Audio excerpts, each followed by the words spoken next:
Good morning student. आज हमारा topic है द फ्रैंक कॉन्डन प्रिंसिपल। ठीक है, तो फ्रैंक कॉन्डन प्रिंसिपल हम लोग यूवी विजुअल स्पेक्ट्रोस्कोपी में पढ़ते हैं। ठीक है, तो हमें पता है यूवी विजुअल स्पेक्ट्रोस्कोपी में हमें इसकी एनर्जी इतनी इनफ होती है कि वो क्या करा सकता है, इलेक्ट्रॉनिक ट्रांजिशन करा सकता है। ठीक है, तो लेकिन सिर्फ इसमें इलेक्ट्रॉनिक ट्रांजिशन नहीं होता, क्योंकि हमें पता है जो हमारे मॉलिक्यूल्स है वो क्या होते हैं, वाइब्रेट भी होते रहते हैं और उसमें रोटेशनल भी होता है। तो उसमें क्या होता है, सिर्फ इलेक्ट्रॉनिक ट्रांजिशन ना होके उसमें वाइब्रेशनल एनर्जी में भी चेंज होता है और रोटेशनल एनर्जी में भी चेंज होता है।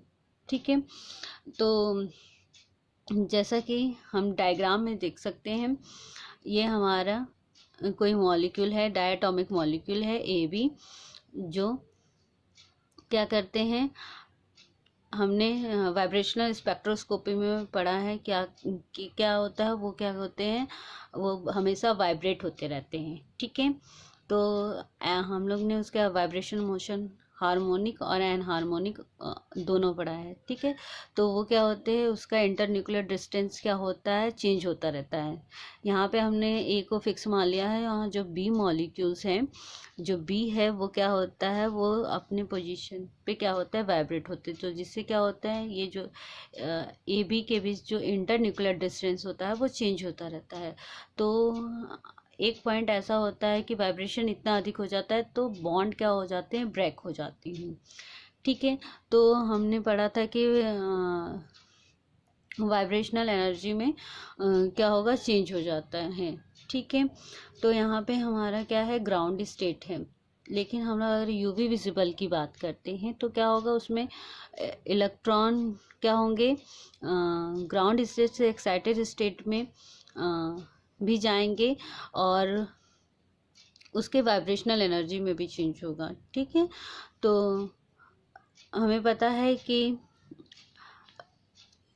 ये कोई इलेक्ट्रॉन अगर इसमें है तो इसको अगर इतनी एनर्जी दे देते हैं तो हमें पता है कि वो हमारा मॉलिक्यूल्स क्या होगा, उसमें क्या होते हैं, वाइब्रेट भी होते हैं। तो इनके बीच क्या हो गए, बहुत से वाइब्रेशनल एनर्जी लेवल भी होते हैं। तो हम लोग यूवी विजिबल में सिर्फ इलेक्ट्रॉनिक ट्रांजिशन नहीं, उसमें वाइब्रेशनल ट्रांजिशन भी होती है। तो यहाँ पे ग्राउंड स्टेट पे और यहाँ पे एक्साइटेड स्टेट पे जाएगा तो इसका वाइब्रेशनल ट्रांजिशन भी होगा। तो यहाँ पे जो V है वो ग्राउंड स्टेट पे वाइब्रेशनल क्वांटम नंबर है और यहाँ पे V प्राइम क्या है, एक्साइटेड स्टेट पे हमारे क्या है, वाइब्रेशनल क्वांटम नंबर है। ठीक है, तो according to Franck Condon principle क्या होता है, position and velocity of nuclei do not change during the electronic transition, which occur more quickly than the period of vibration of the nuclei as they are heavier compared to electron। ठीक है, लेकिन Frank Condon principal के अनुसार क्या हो जाता है कि पोजीशन और वेलोसिटी ऑफ न्यूक्लियाई, ठीक है, यानी इन दोनों डायटोमिक मॉलिक्यूल की क्या होती है, इंटरन्यूक्लियर डिस्टेंस क्या होती है, चेंज नहीं होती है, क्योंकि इलेक्ट्रॉनिक ट्रांजिशन इतनी क्विकली होती है कि न्यूक्लियाई उतने टाइम पर क्या होता है, उसके वाइब्रेशनल में कोई चेंज नहीं आती। और हमें पता है कि जो न्यूक्लियाई होते हैं वो हैवियर होता है एज कंपेयर टू इलेक्ट्रॉन। ठीक है, क्योंकि हमें पता है न्यूक्लियस क्या होते हैं, मोर हैवियर होता है और इलेक्ट्रॉन से जो न्यूक्लियस होता है हमारा भारी होता है एज कंपेयर टू इलेक्ट्रॉन। ठीक है, हम लोग दूसरी तरह से भी कह सकते हैं, this principle state that moment of nuclei is negligible during the time taken by the electronic transition। यानी अगर इलेक्ट्रॉनिक ट्रांजिशन करते हैं तो उस समय की जो न्यूक्लियाई का जो मूवमेंट होता है, ठीक है, वो क्या होता है, नेग्लेजिबल होता है। ठीक है, इसे हम लोग डायग्राम द्वारा समझ सकते हैं। ठीक है, यहाँ हमने दो डायग्राम बनाए हैं। इसमें क्या होता है, जो ग्राउंड स्टेट है और एक्साइटेड स्टेट है उसमें आर ई क्या है, इंटरन्यूक्लियर डिस्टेंस एट इक्विलिब्रियम। और यहाँ पे ए भी हमारा कोई डायटोमिक मॉलिक्यूल है और उसकी क्वांटम वाइब्रेशन क्वांटम नंबर क्या है, V0 V1 V2 2 3 4। इसी तरह एक्साइटेड स्टेट पे V प्राइम इक्वल टू 0 1 2 3। ठीक है, तो हमारा पहला कंडीशन क्या है, एक्साइटेड स्टेट और ग्राउंड स्टेट दोनों के बीच जो इंटरन्यूक्लियर डिस्टेंस क्या है, चेंज नहीं हुआ है। और दूसरा हमारा कंडीशन में क्या है, हमारा जो एक्साइटेड स्टेट पे क्या हो रहा है, हमारे बीच के मॉलिक्यूल के क्या हो रहे हैं, इंटरन्यूक्लियर डिस्टेंस क्या होता है, बढ़ जा रहा है, इसलिए R E prime greater than R E. ठीक है, तो हमें पता है कि हमारा ट्रांजिशन क्या होता है, परपेंडिकुलर होता है। तो यहाँ पे हम देख सकते हैं इलेक्ट्रॉन अगर यहाँ है तो ये इसकी प्रोबेबिलिटी क्या होगी, ये 0 पे भी जा सकता है, 1 पे भी जा सकता है, 2 पे भी जा सकता है, 3 पे भी जा सकता है। लेकिन अगर हम लोग दूसरे वाले डायग्राम पे देखें तो जो हमारे इलेक्ट्रॉन है वो किस पे जा रहा है, उसकी प्रोबेबिलिटी नंबर 3 क्वांटम नंबर 3 पे क्या होता है, उसकी प्रोबेबिलिटी ज़्यादा हो रही है।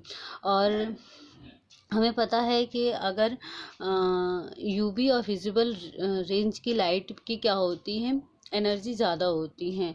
तो एनर्जी ज़्यादा होने से तो क्या होगा, उसकी वाइब्रेशनल एनर्जी भी बढ़ जाएगी, यानी उसके ज़्यादा एनर्जी मिलेगा तो पहले कम एनर्जी से वाइब्रेट करा था, जैसे ही एनर्जी एब्जॉर्ब किया तो वो ज़्यादा एनर्जी से वाइब्रेट करेगा, यानी उसके बीच का डिस्टेंस भी क्या हो जाएगा, ज़्यादा हो जाएगा। लेकिन ऐसा नहीं होता है। ठीक है, तो फ्रैंक कॉर्डन प्रिंसिपल के अनुसार ये वाला जो डायग्राम है वो गलत है।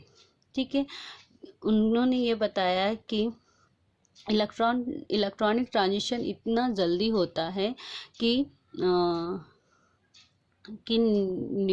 मॉलिक्यूल्स के वाइब्रेशनल में चेंज ही नहीं आता, उतने में ही क्या मतलब न्यूक्लियस क्या होते हैं, इतना हैवी होते हैं कि वो इतना स्लोली उसमें वाइब्रेशन होता है जब तक कि इलेक्ट्रॉन ट्रांजिशन होके फिर अपने ग्राउंड स्टेट में आ जाता है और मॉलिक्यूल के वाइब्रेशनल में चेंज ही नहीं होता। तो जो ये वाला डायग्राम है वो सही है, क्योंकि उनके बीच में जो इंटर न्यूक्लियर डिस्टेंस होता है वो चेंज नहीं होता।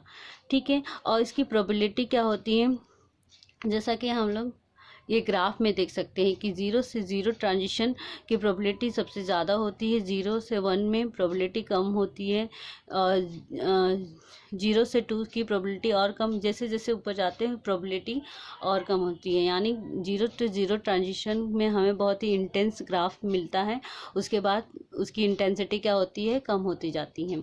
इसी तरह अगर इसका ग्राफ खींचेंगे तो क्या होगा, 0 से 3 के बीच जो ट्रांजिशन होगा उसका ग्राफ में इंटेंस आएगा और उसके आगे पीछे क्या होंगे, कम इंटेंसिटी की ग्राफ मिलेगी। ठीक है, क्योंकि जैसे जैसे हम लोग ऊपर हायर लेवल पे जाते हैं प्रोबेबिलिटी ऑफ इलेक्ट्रॉन की प्रोबेबिलिटी भी क्या होती है, कम होती जाती है। तो इसीलिए यहाँ पे 0 to 0 ट्रांजिशन पे इंटेंस ग्राफ मिलता है। और फ्रैंक कॉर्डन प्रिंसिपल कहता है कि position and velocity of nuclei do not change during the electronic transition, क्योंकि इलेक्ट्रॉनिक ट्रांजिशन इतना फास्ट होता है कि न्यूक्लियाई के वेलोसिटी और पोजीशन में चेंज नहीं होता, या इसीलिए उसके वाइब्रेशनल फ्रिक्वेंसी में चेंज नहीं आता, और क्योंकि न्यूक्लियाई क्या होता है, बहुत ही हैवी होता है। ठीक है, थैंक यू।